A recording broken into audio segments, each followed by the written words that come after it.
name is Rama Balakota. Quick question.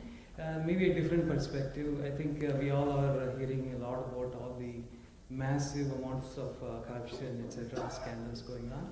How do we, in your perspective, how do you reconcile that with the Sanatani Dharma, or is it a aspect of secularism that has come out? This is a very important question. Thank you for asking. Yeah, this is what happens when they say, you see, in this book I explain, secular as non-religious. Secular in Europe meant non-religious. So they translated it in India that we are secular, non-dharmic. Means we can be corrupt. So, yeah. So this is a translation issue. What you are negating is religion in the European context. To be secular, you are negating religion because religion had a certain absolutism, totalitarianism, authoritarianism, exclusivity. Dharma never had that. By translating Dharma as religion, you made a very big mistake. Because while being non-religious, you can be ethical. Being non-dharmic means you're not ethical. You violated, you're a corrupt guy.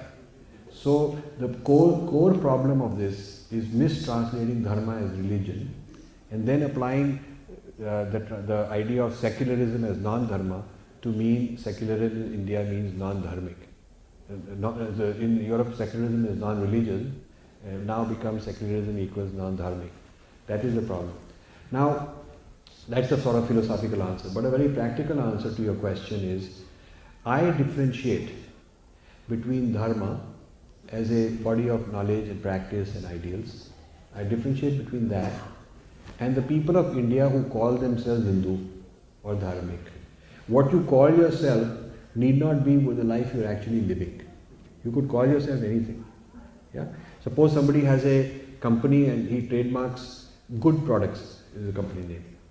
So he'll say, how can you consider my product not to be good? They call good products. Naming doesn't mean that it actually is like that. You see what I'm saying? So you could call yourself Hindutva, which means Hindu-ness. So people saying, how can you disagree? We are called that way. I'm saying that's a proper noun, like somebody saying good product is my proper noun. Or a law firm calls itself good lawyer. That doesn't mean he's a good lawyer. Or you call yourself top surgeon. That's your name, but you're not the top surgeon.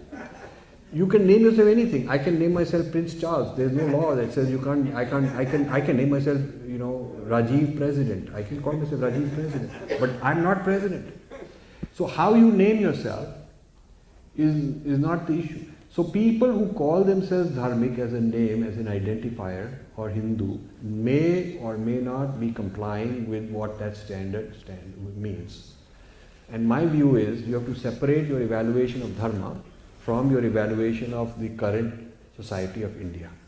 The current society of India, in my opinion, is very degenerate, especially the leaders who are supposed to set an example. To me, that is the result of a very complex history of what they've gone through and the degradation of society and its values. A separate evaluation of dharma has to be done, not based on what these people are like. And this is not something I'm saying differently from other religions. A lot of my Christian friends tell me that they have great faith in Jesus, but they don't like the church. And it's not a contradiction. It's not a contradiction. Because they will say that the church is not up to the standard, it is not Jesus' fault, we think the church are corrupt people. A lot of my Muslim friend tells me that we see in Islam a lot of good qualities, but today's Muslims are not good Muslims. They are rotten, they are misbehaving. It's a view that one is entitled to.